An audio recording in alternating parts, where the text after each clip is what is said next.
Hi guys, it's me, Christy, and today I'm going to be sharing with you guys some makeup tips that I wish I could have told my younger self when I first started wearing makeup. I started sneaking and wearing makeup when I was in 5th grade.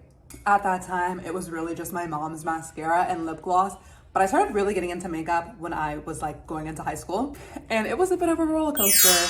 Imagine me with like 5 layers of foundation, really thick gel liner. It was not a look. But since then, I think I've mastered like making my makeup flattering to my face. So these are some of the tips and tricks that I have. So keep on watching. First things first, we should be prioritizing our skincare over makeup. I used to be so focused on covering up my acne and pimples when they would pop up and just layering on foundation instead of getting to the root of the problem, which was that my skincare routine was a mess or just didn't even exist. On that note, if you guys have a passion for skincare, you can start your own skincare line. So excited, I made my own little skincare routine, and you can start your own skincare business in 3 simple steps. I used iCare private label. It was super easy. All I had to do was visit iCarePL.com. And I'll have it linked in the description for you guys to check out. All you have to do is select your formula, select your packaging, and submit your logo, and that's it. Plus you get a free label design and print with your order, so check it out. It'll be in my description. But I put such a focus on makeup over just like trying to heal my acne and get to the root of the problems. And I'll see if I can find a picture to put up here of like how I did my makeup, but I would just literally take on so much foundation. Story time. One time I was in class, we were passing a balloon back and forth, and the balloon hit me in the face, and my entire face of foundation came off onto this balloon, and it was so embarrassing. Which leads me to my next point: less is more. Which is something that I feel like we hear our parents say growing up, less is more, but it is true. Like when it comes to makeup, less can really be more. This is the foundation that I use now, that I'm wearing right now, and I literally use the smallest little tiny drop of foundation. And make sure that when you're doing your foundation, you are properly blending in your makeup. I use a big foundation brush like this to just blend in my makeup and blend it into your neck, so that way your makeup looks natural and you don't look like you're wearing a cake's face of makeup.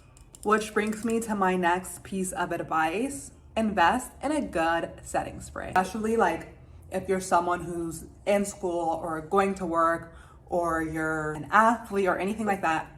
A good setting spray is going to help your makeup stay on and last and not just evaporate.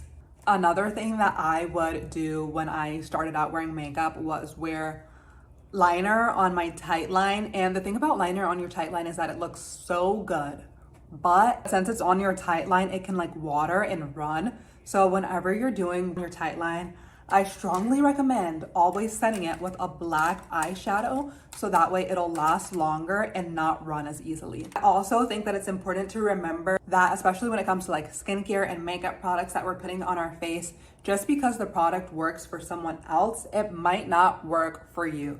For example, I have oily skin, and there's some products that are targeted online for people with dry skin, and just because that product works for someone with dry skin probably won't work for me because I have oily skin. So you don't need to constantly be switching up your routine or your products just because it worked for someone online, because it might not work for you. Like I have found some staple makeup products that really work for me that I would not switch up on. Like my Maybelline Fit Me powder. This is so good. I've hit pan on it. I love this powder. It's affordable and it does the job. So if you find something that works for you, but it's not trendy online, don't feel like you have to switch up on that product just because it's not trending. If it works for you, stick to it.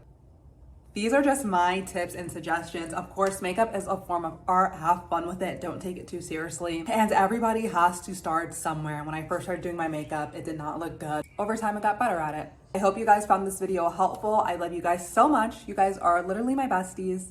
And if you want to see more of me, I post daily on Instagram and TikTok. I'll have that linked in the description for you guys to check out. Love you guys, and let me know in the comments what videos you'd like to see next.